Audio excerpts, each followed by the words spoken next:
Good morning. आज हम ले रहे हैं पक्षियों में वायवीय या उड्डयन अनुकूलन, एरियल और फ्लाइट अडेप्टेशन इन बर्ड्स।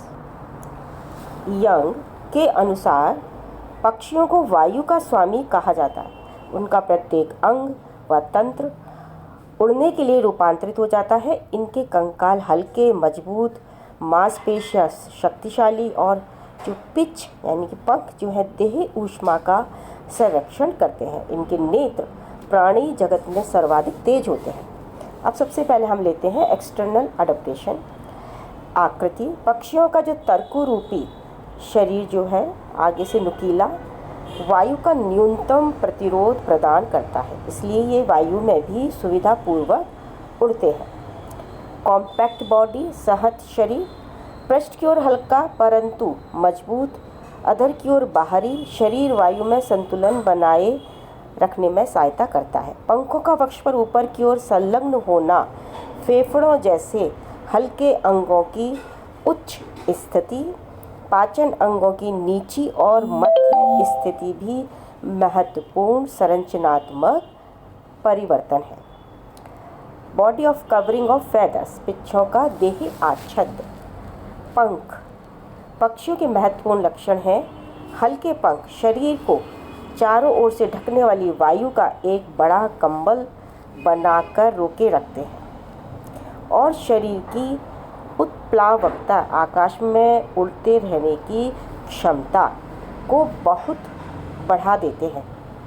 पंखों का कुचालक आवरण शरीर को पूर्णतया ऊष्मा रोधी बना देता है और ऊष्मा की हानि को रोकता है, जो पक्षी को अधिक ऊंचाइयों पर अत्यंत शीत को सहन करने और एक स्थिर तापक्रम बनाए रखने में सक्षम करता है।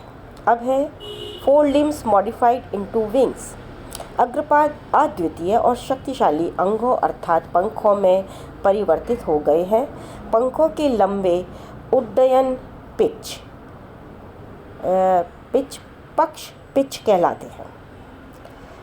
पंख के उड्डयन पिच पक्षी को वायु में थामने के लिए एक चौड़ा तल बनाते हैं।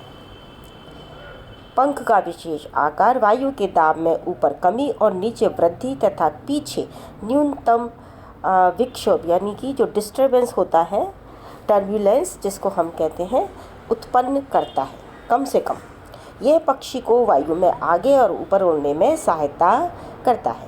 शॉर्ट टेल, छोटी पेशीय पुच्छ जिस पर पंखे की भांति व्यवस्थित अनेक लंबे मजबूत परंतु हल्के रेक्ट्राइटिस या पुच्छ पिच होते हैं, जो कि उड़ने में परिचालन यानी कि स्टीयरिंग का काम करते हैं। अचानक उड़ान को रोकना, संतुलन के लिए एक नियंत्रक की भांति काम करते हैं।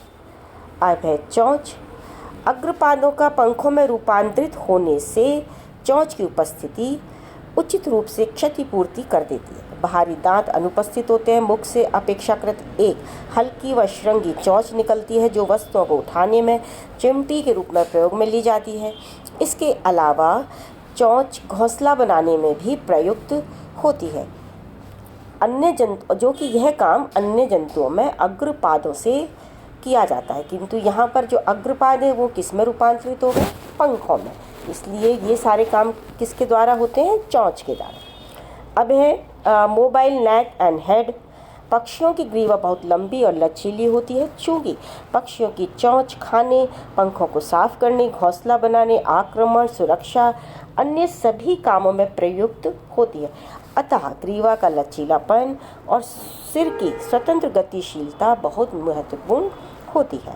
अब बाइपीडल लोकोमोशन, द्विपादी प्रचलन। अग्रपादों के बिल्कुल उपलब्ध न होने से शरीर के संपूर्ण भार के संतुलन तथा भूमि या जल में प्रचलन के लिए पश्चपाद या टांगें धड़ के कुछ आगे से निकलती हैं।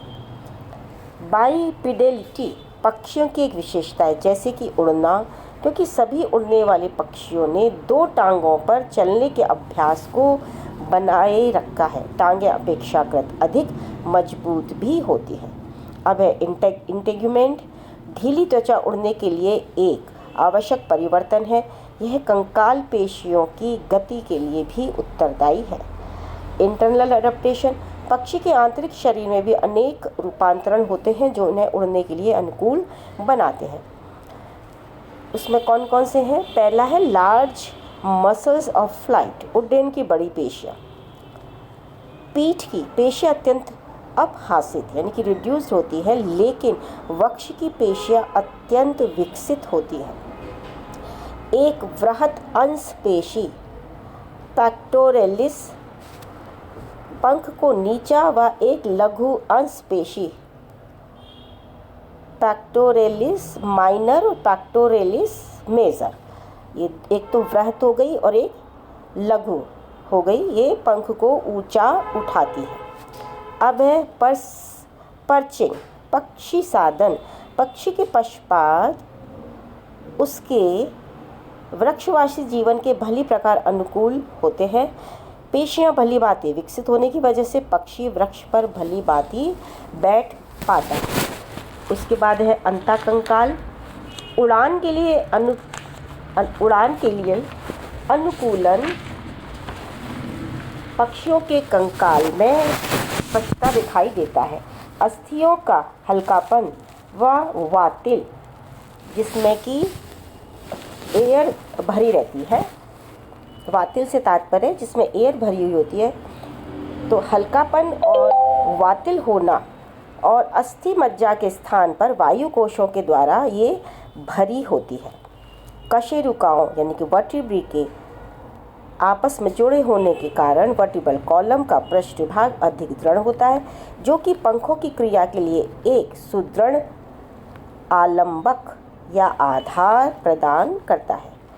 श्रोणि और सिनसेक्रम, पेल्विस और सिनसेक्रम का मिलना टांगों को दृढ़ जुड़ाव प्रदान करता है और चलते समय शरीर के भार को सहारा देता है। उतरते समय लगने वाले झटके को भी प्रभावहीन बनाता है। अब है पाचन तंत्र। पक्षियों में मेटाबॉलिज्म की दर बहुत अधिक होती है। भोजन की आवश्यकता अधिक होती है और पाचन तीव्र होता है। पाचन तंत्र प्रभावी होता है, मलाशय छोटा होता है क्योंकि मल पदार्थ अपेक्षाकृत कम होता है और विसर्जन भी तुरंत होता है। अब है एयर सैक एंड रेस्पिरेशन।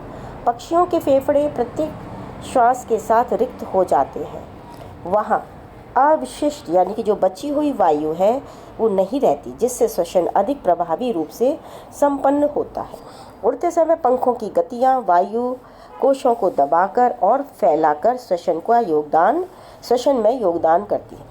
इस प्रकार किसी अन्य समय की अपेक्षा उड़ते समय पक्षी अधिक सुविधापूर्वक श्वसन करते।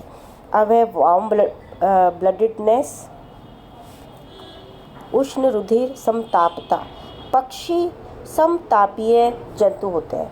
उनके उच्च शरीर ताप के लिए रुधिर का पूर्ण एरिएशन यानी कि जो वातन है वो उत्तरदायी है। उड़ान के लिए अधिक समय तक ऊर्जा के निरंतर उत्पादन के लिए भी यह एक आवश्यकता है।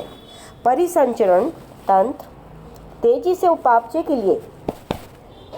उपापचय के लिए ऊतकों को बहुत अधिक ऑक्सीजन की आवश्यकता पड़ती है, जिसकी पूर्ति एक सक्षम परिसंचरण तंत्र के द्वारा होती है।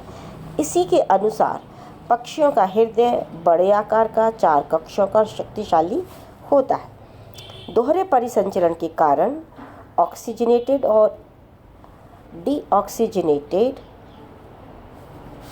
रुधिर पूर्ण रूप से अलग रहते हैं, अनऑक्सीकृत और ऑक्सीकृत। पक्षियों की लाल रुधिर कणिकाओं में हीमोग्लोबिन की मात्रा बहुत अधिक होती है और यह रक्त को पूर्ण रूप से तुरंत शुद्ध करने में सक्षम होती है। अब आता है एक्सक्रीटरी सिस्टम।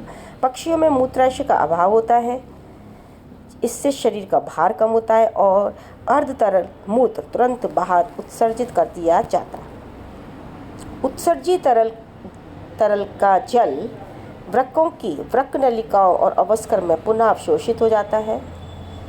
परिणाम स्वरूप अर्ध ठोस उत्सर्जी बनता है, जिसमें मुख्य रूप से कम विषैले व अघुलनशील कार्बनिक पदार्थ जैसे यूरिक अम्ल व यूरेट्स होते हैं। जो तुरंत निष्कासित हो जाते हैं।